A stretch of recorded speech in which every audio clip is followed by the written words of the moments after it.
ભાવનગરમાં વસતા બંગાળી લોકોએ આતંકી હુમલાને વખોડતા મૌન રેલી કાઢી હતી। શિશર ચંદ્ર બોઝ મિત્ર મંડળ દ્વારા આ રેલી કાઢવામાં આવી હતી। શેરડી પીઠના ડેલાથી ઘોઘા ગેટ સુધી રેલી કાઢવામાં આવી હતી।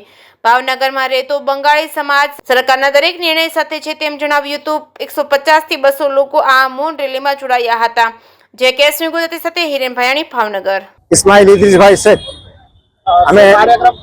અમે શેરડી ઢેલા શનિ બજારથી કાર્યક્રમ કરી ને એ કાર્યક્રમ હતા। અમે શેરડી ઢેલામાંથી ઘોઘા ગેટ સુધી એ કાર્યક્રમ કરવાનો હતો। અમે કર્યા અને કોઈ કાશ્મીરમાં જે અમે બનાવ બનીએ છીએ એના વિરુદ્ધમાં અમે મૌન રેલી રાખીએ છીએ।